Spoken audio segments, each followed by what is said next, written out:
제가 강연이라고 하는 것이 저한테도 좀 여기 저도 조금 전에 봤어요. 여기에 제가 이거 저도 지금 처음 펼치는 거 제가 그냥 길게 썼습니다. 이게 한 원고지로 치면 한 200 몇십 장 정도 될 거예요. 사실 이거로도 부족하죠. 많이 부족한데 박경린 선생님, 저는 솔직히 이렇게 이 자리에 제가 올 줄을 몰랐습니다. 전혀 몰랐고 선생님하고의 30년 전에 이제 완간이 됐으니까 94년도 저도 94년도에 완간되고 나서 30년이 됐는지를 김남호 관장님이 저한테 이제 전화를 하셔가지고 알았어요. 그리고 이제 원주에 토지문학관이 있지 않습니까? 토지문학관에 그 박경린 선생님 손주. 그래서 내가 알았어요. 정말 뭐 전혀 저도 이제 어떻게 이렇게 여러 가지로 쫓기면서 살다 보니까 세월이 이렇게 흘렀나 이렇게 싶은데, 그래서 저한테 이제 오늘 강연을 한번 해보라고 그러셔서 저로서는 많은 생각을 하면서 이 글을 썼습니다. 그래서 이게 뭐 강연 자체가 중요한 건 아니고 제가 여기에 쓴 이 원고를 그냥 틈나실 때 읽어보시면 될 것 같습니다. 참 제가 이 평사리를 처음 오거든요. 처음 왔는데 박경린 선생님이 그건 어디다 쓰셨어요. 박경린 선생님이 쓰셨는데 그 따님하고 외동딸이시죠. 김영주 선생님.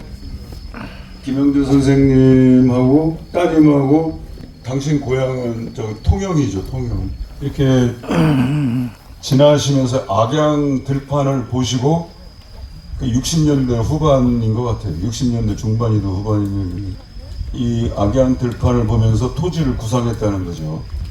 그래서 오늘의 지금 저도 오늘 처음 왔습니다. 처음 왔는데 여기 이 최찬판 댁도 이게 사실은 소설 속의 가상의 공간이잖아요. 가상의 공간. 이걸 뒤집어서 얘기하면은 문학이 참 이렇게 엄청난 거예요. 여기에 이렇게 많은 우리 한국인들이, 우리 조선 사람들이 여기를 찾아오니까 이거 얼마나 대단해요.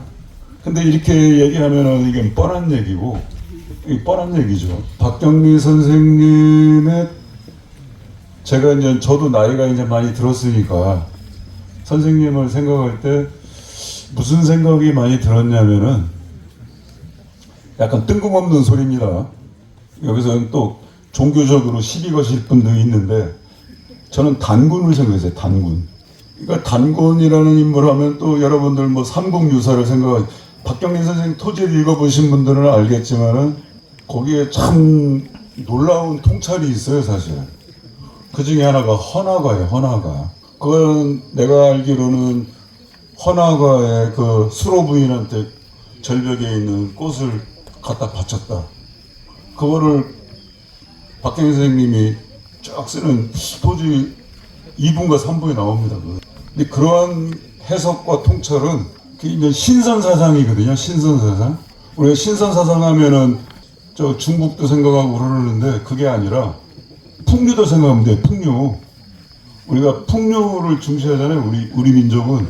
그 핵심이 신선사상인데 그런 헌화가의 그거를 얘기하는 대목은 역시 박경린 선생님의 그 정신의 뿌리가 어디인가를 딱 보여주는 거예요.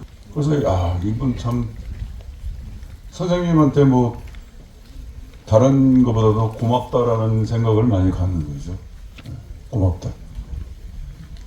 이 단군 얘기하면은 또 약간 너무 막연한 얘기인데 단군이 쉽게 얘기하면 무당이에요. 무당.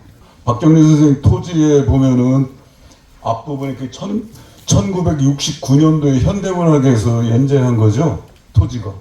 근데 거기 앞부분에 그 굿이 나오죠. 굿. 평사리 여기 바로 앞 여기서 지금 굿으로 시작돼. 굿과 바람으로. 바람은 인류의 보편적인 상징성이 뭐냐면은 무예요. 무당, 샤만. 그걸로 쫙, 여러분들 지금 토지를 읽어보신 분들은 기억이 날 겁니다. 이번에 한강이라는 작가가 노벨문학상 받았죠? 박수 한번 칩시다. 그게 정말 눈물겨운 얘기죠. 잘 생각해보면. 우리 민족이라는, 이것은 민족주의라는 말을 박정희 선생님은 아주 싫어했어요. 민족주의라는 개념은 사실은 서구의 제국주의의 어떤 반작용 개념이 있죠. 서구의 근대 개념이에요, 사실. 19세기, 18세기, 특히 18세기라고 해요. 그때부터 민족주의가, 그게 걸핏하면 민족주의지 이렇게 얘기한단 말이에요. 그러니까 우리가 가지고 있는 문명사적으로 그리스 문명처럼 만주 문명이 있는 거죠. 만주 문명. 황하 문명이 아니라 샤만 문명이에요, 만주. 그러니까 박경리 선생의 위대성이라고 할까? 위대성은 너무 거창하고, 어쨌든 대단하신 양반이라는 것은 또 그렇고, 대단하신 할머니예요. 대단하신 할머니. 삼신 할머니급이죠. 삼신 할머니가 만주 문명이에요. 단군이 탱글인데 무당이라는 뜻. 그러니까 토지의 앞부분이 구수로 시작되는 거예요. 여러분들 토지 1부, 2부를 보시면은 굉장히 재밌잖아요. 거기에 보면은 이제 여기 최찬판댁. 이 최찬판댁이 거기 최치수 서희의 아버지 최찬판. 그러니까 그 당주라고 하죠. 근데 암살 당하잖아요. 암살. 예?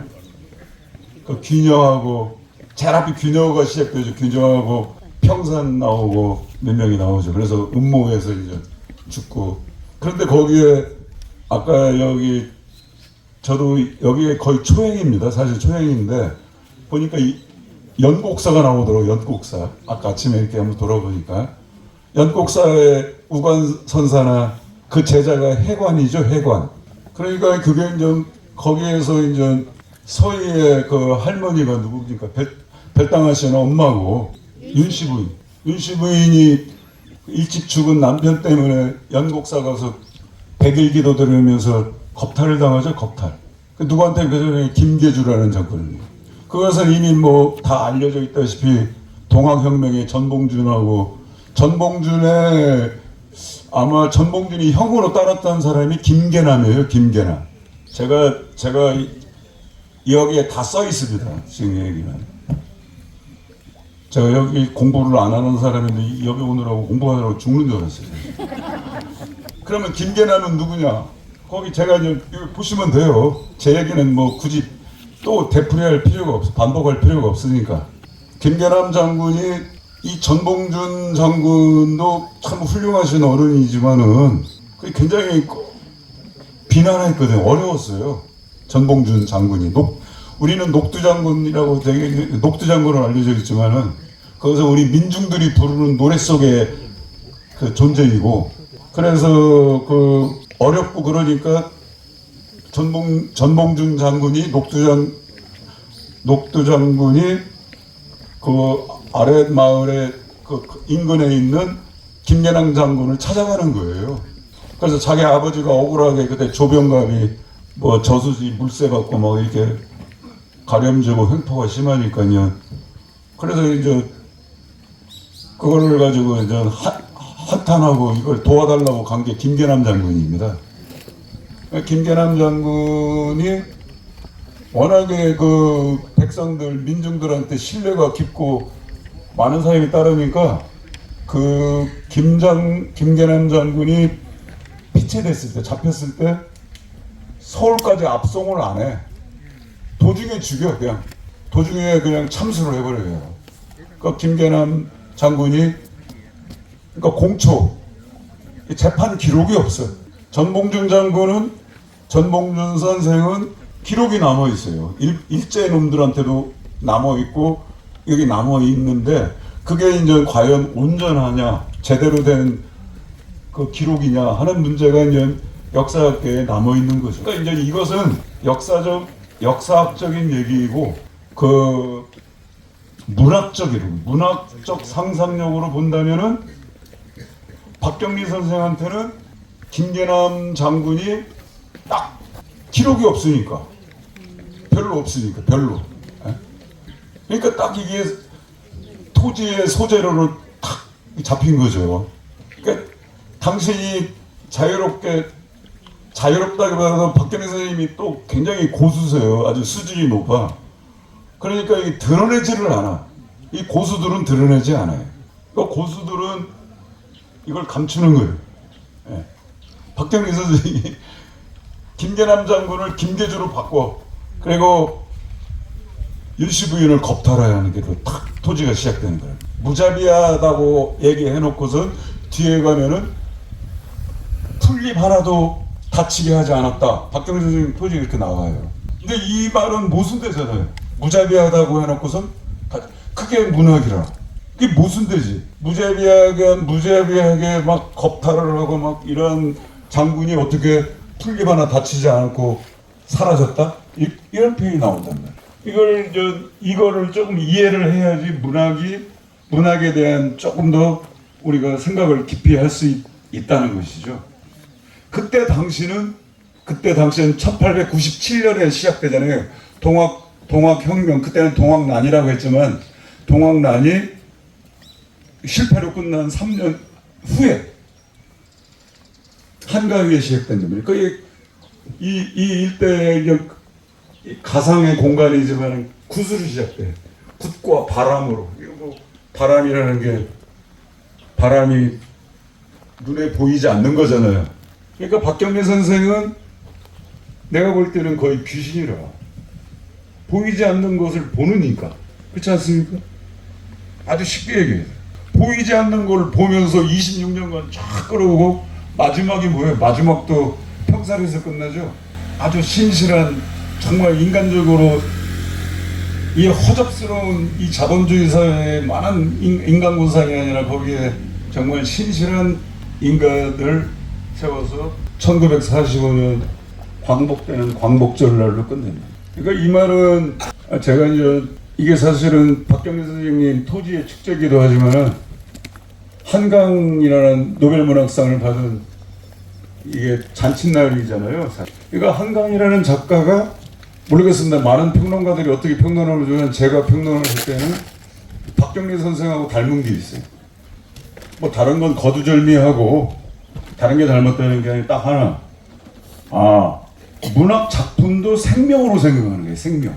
문학 작품이 자기가 아는 자기 수준으로 생각하면 안 돼. 내가 내 딸이나 내 자식이나 내 주변 친구들을 내 마음대로 할 수 없잖아요.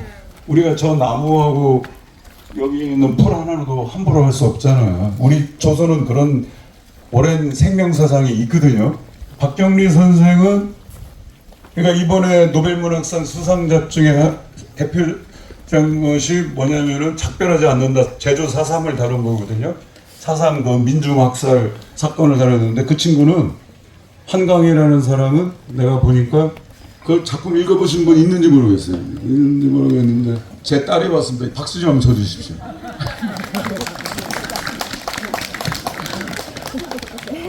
우리 박경리 선생님이 아기 때 그렇게 이뻐했어요. 이거 뭘 이렇게 멀리 왔는지 참. 저기 이거 작별하지 않는 날을 보면은 두 가지가 좀 인상적인 게 있습니다. 두 가지. 못 찾겠다고? 하나는 거기에 있는 인물들이 너무 고통을 받아요. 근데 그 고통을 묘사하는 것이 그게 만만치가 않아요. 잘 보시면은 거기 보면은 2분 간격인가 3분 간격 내가 작년에 읽었는데 이번 수상자 노벨문학상 수상자 그러면 여기 손가락을 막 바늘로 찌르는 그게 나와요. 보셨어요? 보신 분들? 그거는 뭐를 의미하냐? 그걸 잘 들여다보면은 이 문학 자체가 같이 고통을 받는 거예요. 같이 아픈 거예요. 같이 아파야 돼. 그리고 제주도의 그 눈이 계속 쏟아져. 처음부터 끝까지 계속 눈이 쏟아져. 눈은 저 하늘에서 내리는 거잖아요. 그러니까 이 한강이라는 작가는 하늘에서 내려오는 눈을 처음부터 끝까지 마치 강신하듯이 하늘에서 귀신이 내려오듯이 계속 쓰는 거예요. 마치 주문을 외듯이 주술을 걸듯이 그러면서 한편으로는 계속 고통을 주는 거예요. 그 말은 뒤집어서 얘기하면은 그게 하나의 작품을 생명체로 보는 거예요. 작품에 영혼이 있다는 거예요. 좀 거창하게 얘기하면. 박정희 선생이 우리가 서양의 박정희 선생님의 토지에 대해서 우리나라의 그 대표적인 천재적인 비평가들, 나보다는 선생님들이 굉장히 비판을 했어요. 왜 비판을 했느냐? 서양의 근대 소설 노블이라고 하죠. 노블로 보면은 토지는 이 문장이, 여러분들 토지를 보면은 현재형과 과거형이 섞여 있죠. 이게 보통 만만한 게 아니라는 거죠. 서양에서는, 프랑스에서는 플로베르가 있죠.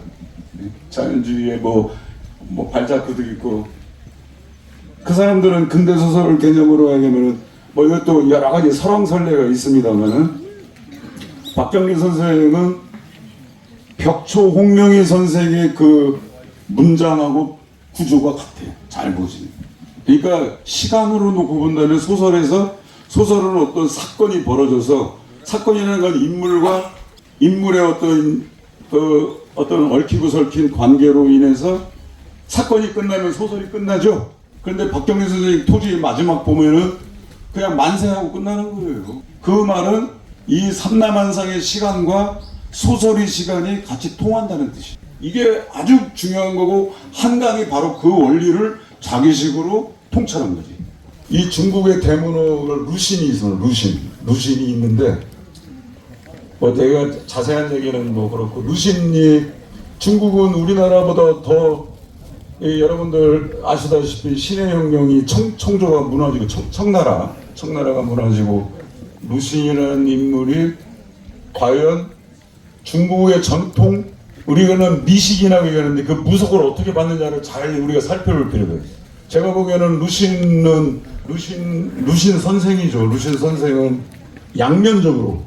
루신은 양면적으로 중국의 전통 무속, 우리식으로 하면 무속을 양면적으로 바라봤어요. 그런데 박정희 선생은 토지 2부에 보면은 2부뿐만 아니라 곳곳에 이 무속에 대한 얘기가 나와요. 근데 거기에 대한 논평이 일체 없어요. 그리고 굉장히 길게 거기에 대해서 그 뭐를 의미할까? 우리는 이 샤만이라는 것을 굉장히 혹세무민의 무슨 대명사로 생각하죠. 지금 우리 현재 상황은 좀 많이 나아졌지만은 샤머니즘 하면은 무슨 혹세무민으로 생각하고 있단 말이에요.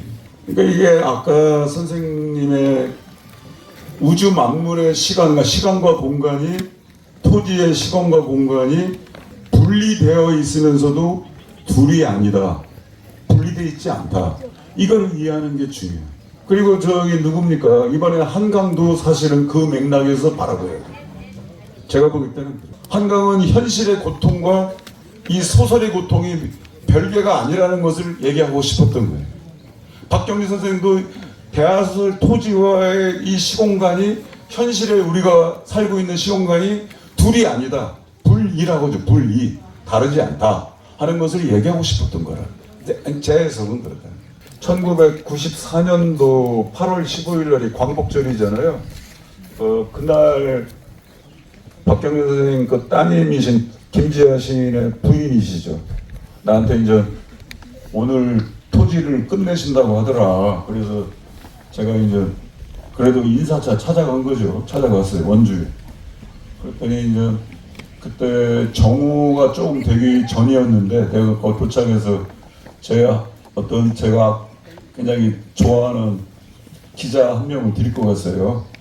그 시사저널인데, 시사저널에 그것이 94년도 그때 기사가 나와 있습니다.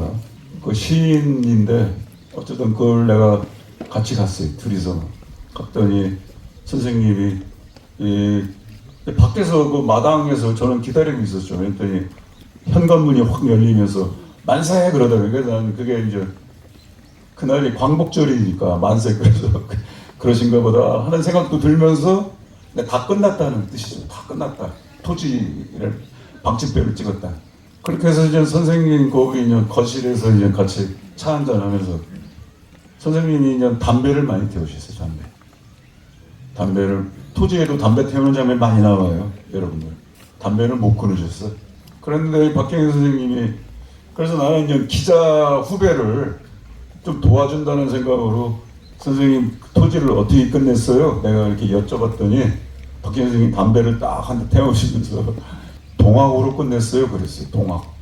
근데 그때는 뭐 지금도 큰 차이는 없지만 제가 그때는 너무 이게 뭘 몰라서 동학으로 끝냈다니까 그런가 보다 이렇게 생각을 했었거든요. 그게 벌써 30년 전 일이에요. 30년 더 됐죠 이제. 근데 선생님의 동학으로 끝냈어라는 얘기가 잊어버리고 있었죠. 여러 가지로 이제 여러 가지 사정에 따라서 잊어버리고 있다가 이번에 김남호 관장님이 여기 이 자리를 저에게해서 가만히 옛날을 생각을 하다 보니까 그 생각이 벌떡 나는 거예요. 그러니까 박경리 선생이 동학으로 끝냈어요는 그 1969년에 김계남 장군, 아까 김계주로 소설에 나오죠. 이게 또 너무 이제 깊이 들어가면은 골치 아프니까 이게 다 후일담으로 나오죠. 후일담. 이게 뒷담화로 나오는 거예요. 쉽게 말해서 뒷담화로 나오는 얘기들이죠. 근데 그게 중요해 또. 그러니까 이게 여러 가지 얘기했는데 그것은 여러분들이 이제 각자 과제로 여러분들이 고민하시고 그게 이제 그 박경리 선생이 김계남이라는 인물을 그 사위인 김지아 시인은 동학을 70년대 말 80년대 감옥에서 했지 이 동학 사상에 대해서는 제 판단으로는 박경리 선생이 굉장히 깊어요. 우리나라 이 동학 섬에서 저기 구한말에 민중종교 뭐 증산교 뭐 원불교 그리고 우리가 참 잊고 있는 중요한 종교가 대종교거든요. 대종교. 박경리 선생에는 대종교가 있어요. 그 안에. 제가 여기에 이미 썼습니다만은 박경리 선생이 지리산이라는 데를 생명체로 생각했어요. 생명체. 그런데 그걸 드러내지 않아. 드러내지 않는다는 게 참 중요한 거예요. 우리가 귀신이 드러납니까? 드러나면 귀신이 아니지. 그건 이상한 거지. 귀신은 안 드러나는 거예요. 귀신을 아는 사람이에요. 그러니까 박경리 선생은 김계남이라는 인물을 당신식으로 후일담으로 이름도 바꿔서 어쨌든 김계남이 우리 민중들의 마음속에 어떠한 존재라는 것을 얘기하는 과정에서 동학을 당신식으로 해석을 한 거예요. 그 토지 2부가 쓰여진 것이 1970년대 초반이거든요. 토지 2부. 거기에 보면은 동학과 관련된 게 시작되기에. 그게 여기 연곡사에 있는 우관 선사의 제자인 혜관의 입을 통해서 들어가요. 그러니까 우리가 이렇게 보여야 돼요. 어떻게 스님이잖아. 스님이 동학 운동을 하는가. 제공 운동을 한단 말이지. 길상이가 서희의 남편 길상이가 동학을 제공 운동을 한단 말이지. 독립운동을 하고. 근데 길상이의 이 토지의 아주 핵심적인 주제가 뭐냐면 고려 불화잖아요. 고려 불화, 태광. 그래서 그걸 슬프다 하는 거지. 슬프다. 그 슬픔을 어떻게 극복하느냐 하는 문제잖아요. 그게 적어도 제가 보기에는 1000년간을 일시적인 게 아니라 1000년간의 주제를 딱 세운 거예요. 그게. 아니 저 길상이가 저기 예비검석에 마지막에 나오지도 않아. 길상이는 감옥에 있잖아. 그게 고수들인 거예요. 진짜 고수들. 드러내지 않는 거. 그러니까 이게 김계주 장군도 후일담으로 표현했다는 것도 여기에 포함됐지. 그리고 박경리 선생이 해관 스님의 입을 통해서 동학을 윤도집이라는 인물이 나오죠. 중요한 인물이 동학 사상에서는 윤도집이에요. 윤도집. 근데 윤도집보다 더 이 스님이 더 고수야. 생각이. 동학 사상을 정확히 설파하고 있어. 우리 민족은 이게 단군이 중요한데 단군이 중요하다니까 하품하시는 분들 계세요. 이 검이라는 말이 검. 영검하다, 영험하다 그러죠. 영험하다. 그거를 얘기하잖아요. 2부에서 그 얘기를 하잖아요. 그게 대종교적 사유인 거예요. 단군 사유야. 검. 검이 신이란 뜻이고 우리 순수한 말로. 그것도 소설이라는 것을 나처럼 이렇게 아는 척하지 않는단 말이지. 모르는 척하고 쓰는 거라. 그게 박경리. 1897년 그 이후에 한일합 소위 말해서 나라가 뺏기기 전까지의 그 시기의 마음을 헤아리는 거. 그러니까 리얼리즘 하면은 다들 무슨 뭐 사회주의니 뭐 마르크스니 뭐 이게 그 토지 오브의 완결편에서 사회주의 비판하잖아요. 박정희 선생님 그 완결편에 보면 사회주의 이 지리산에서 토론하면서 임명희가 5,000원인가 주고서 그걸로 그 거사 자금 가지고서 하는 장면이 나오죠. 뭐 이 얘기까지 하면은 너무 이제 복잡해지죠. 우리는 뭐 이번에 제주 4.3 항쟁을 민중 항쟁인데 학살이죠. 뭐 여기에서 정치적인 얘기 할 것은 아니고 4.3을 다룬 사람 많아요, 작가들. 근데 한강처럼 다룬 사람은 없어. 생명체로 보는 거. 이 관념을 어떻게 생명체로 봅니까? 이건 상상이잖아요. 사람이 마음과 마음의 문제잖아요. 문학이라는 것은. 그런데 거기에서 수훈 최재우 선생이 동학을 창도하셨죠. 수훈 최재우 선생이 두 번의 동경대전은 그래요. 동경대전을 보시면은 그 논학문 제일 앞에 포덕문이 있고 논학문이 나오는데 거기서 우리 민족의 이 근대사를 아무튼 뭐 결정짓는다 하면 너무 그것도 부족하고 어떤 시천주 사상이라고 하죠. 시천주. 그게 뭐냐면 하느님이 나타나서 갑자기 수심정기를 하니까 수훈한테 나타나서 내 마음이 네 마음이다. 이나지지. 사람들이 어떻게 알겠느냐. 천지는 알아도 하늘과 땅은 알아도 귀신을 모른다. 사람들이. 그 탄식하잖아요. 귀신자 오야. 귀신이 나다 바로. 하느님이 내가 귀신이다. 그리고 나서 동경대전 보세요. 곧바로 동학이 창조되는 거예요. 적어도 동경대전의 논리는 구조는 그거예요. 제가 뭐 수훈 선생 제자도 아니고 내가 무슨 뭐 어떻게 아무것도 아니니까 본 적은 없지만은 동경대전 그렇지만 이 귀신이라는 것을 다 부정했단 말이에요. 아니 정말 부정했단 말이에요. 동학을 연구하는 우리나라 최고의 그 석학들도 근데 뒤늦게 지금 귀신을 깨닫고 있는 거지. 박경리 선생은 토지 2부에서 영신이 그 거꾸로 하면 신령이잖아요. 영신, 신령. 내유신령 외유기와 일세지인 각지불이 시천주의 뜻을 그렇게 뿌리했단 말이지.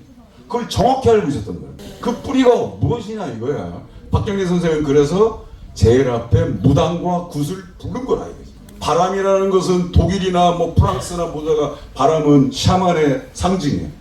바람이 이평선의 들판을 확 휩쓸면서 이 앞으로 일어날 불길한 징조에 대해서 바람은 싹 얘기하고 사라지죠. 토지 일부 시작이 그거예요.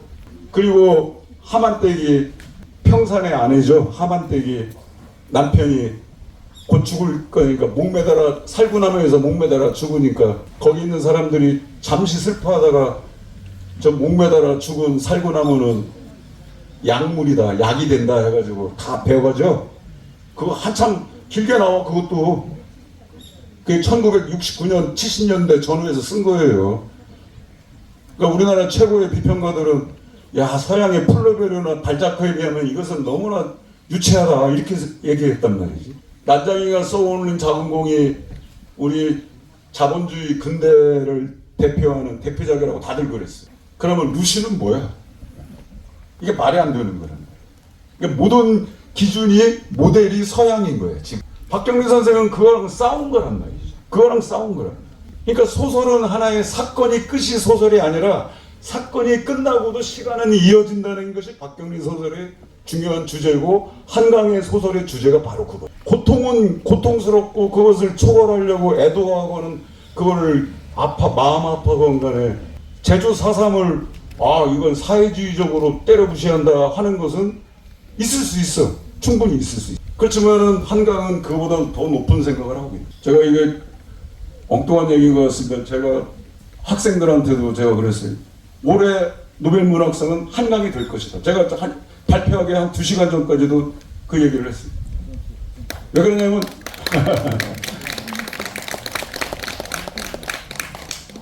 앞으로 말 조심하겠습니다. 박경리 선생님이 이러한 소설론 쪽으로 본다면, 그러니까 소설을 어떻게 이해하는, 우리는 소설을 재미로 보기도 흥미롭게 그냥 지나쳐보지만 선생이 마지막에 보면은 그냥 평사리에서 해방됐다가 만세하는 걸로 하늘에는 실구름이 흘러가고 있다라는 걸로 끝나죠. 그건 사건의 끝이 아니라 소설의 이야기가 그냥 끝났다는 뜻이에요. 그러니까 이야기는 끝났는데 삶은 이어진다 그런 말이 있죠. 그거랑 같은 얘기예요. 한강이 그거예요. 이 친구가 그 원리를 알아서가 아니라 원리를 깨닫기까지 얼마나 힘들었겠어요. 자기는 자기 나름대로의 깨치는 거죠. 그러니까 독자들을 재미로 읽고 끝나지 않기를 바래서 이 바늘로 계속 찌르는 거예요. 그 소설 보시면 너무 고통스러운 거예요. 그렇지만은 한편으로는 하늘에서 계속 눈이 쏟아져 폭설 속에서 그렇게 고통을 얘기하고 만물이 거기 죽은 앵무새도 나오고 막 그렇죠. 그 소설에 그거는 영매가 아니면 무당이 아니면 그런 소설이 나올 수가 없어요. 박경리 선생도 제가 선생을 모실 때 가끔 서울 일산, 저는 일산 사는데 일산에 오시면은 그렇게 댁이 원주잖아요. 원주 반구동. 그 선생님이 그렇게 거기를 꼭 가셔야 한다는 거예요. 그 하루 주무시고 가도 되는데 그 사위가 거기 사셨으니까. 그래서 아유 거기 아무 데도 없는데 왜 처음에 이렇게 생각했는데 그게 이해가 되는 거예요. 작가의 산실은 그런 거라. 서희도 있고 거기에 인명이도 있고 월선이도 있고 다 있는 거라. 월선이가 무당딸이잖아요. 조선 정신은 이 조선의 리얼리즘이건 모더니즘이건 다 좋아. 다 좋은데 조선 정신을 박경리 선생님은 확실하게 보여준 거예요. 조선 정신은 좀 거창하게 얘기하면은 만주 문명, 샤만 문명의 이 고조선 문명이 핵심인 거예요. 그게 신라의 풍류도로 간 거예요. 최소원 선생이 용담이잖아요. 용담유사. 최소원 선생이 저기 용담의 그 구미산 자락에서 최 선생이 태어나셨잖아요. 최소원 선생 28대 조상이 누구냐면 고은 최치원이야. 경주 최씨. 그게 없을 수가 없는 거지. 지금 여기가 평사리가 최찬반 때 이건 내가 알기로는 이것은 박경리 선생이 만든 가상의 공간이잖아 지금. 그러면 이게 여기 여러분들도 다 같이 나나 박경리 선생님 덕택에 여기 지금 와 있는 거잖아요. 이 문학은 이런 거라. 이어지는 거라. 그러니까 나만 주장해서 내가 내가 사회주의다, 마르크스주의다, 내가 자유주의다 이게 중요하지 않아. 현실과 어떻게 소통을 박경리 선생은 생명의 차원에서 그래서 생명사상가라고 그러는 거지. 박경리 선생 소설에 대해서 1부, 2부, 3부는 재미있는데 3부부터는 늘어지고 관념적이다 이런 얘기들도 많죠. 박경리 선생님은 그것도 다 알고 있는 거라. 다. 그게 정말 위대한 거죠.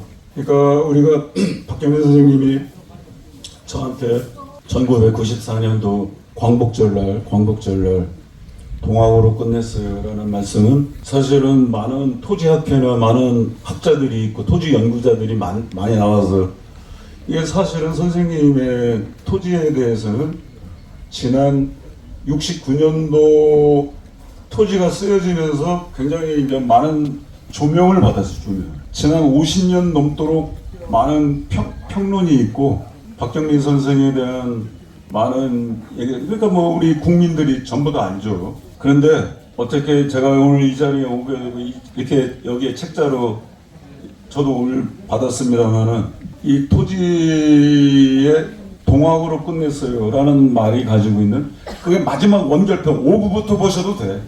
2부부터 쭉 동학이 숨어 있어. 근데 숨어 있는 게 중요해. 아까 제가 좀 드러나지 않게 얘기한 것이 참 중요해. 드러나지 않는다는 표현이 참 이게 중요해.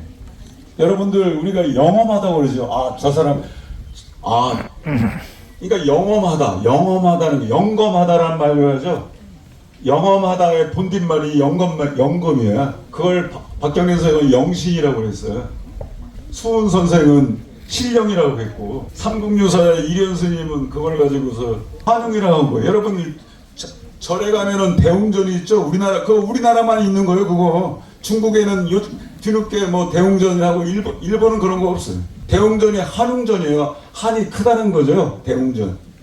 그것이 뒤바뀐 거예요. 그게. 재미도 없는 얘기 계속 해봤자. 근데 어쨌든 박경리 선생님이 그 동학을 해석을 하기를 그 동학이 우리는 갑신정변을 주로 많이 배우죠. 갑신정변은 유로부터 혁명이에요, 사실. 그런데 동학혁명은 아래로부터 혁명이거든요. 그리고 또 하나가 중요한 것은 이게 프랑스 혁명이나 러시아 혁명하고 달라요. 동학혁명은 시천주로 이게 다른 거예요. 시 내유신령 외유기와 일세지인 각지구리. 내 안에 신령함이 있고 그게 영혼이에요. 박경림 선생님 2부가 그거예요. 그러니까 그 사위 김지아 선생은 저랑도 참 친했지만은 지아 선생은 귀신을 부정했어. 웬 귀신 씨나라 까먹는 소리. 황석영이라는 양반 뒤늦게 요즘에 귀신 얘기하더라고. 처음에는 씨나라 까먹는 소리 같이 이게 마치기 5분 전이라고 왔어요. 그래서 제가 이제 얘기는 다 끝났고요.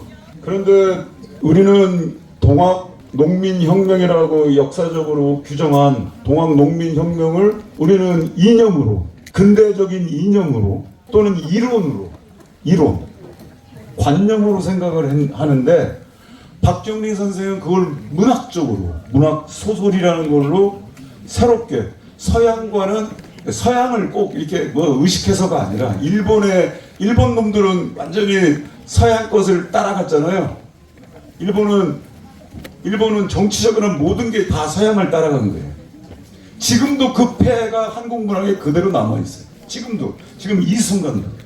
그러나 박경리 선생은 그거를 문학적으로 생명사상으로 우리의 한 5,000년 역사되는 그걸로 그 내용과 형식을 딱 보여준 게 대하소설 토지예요.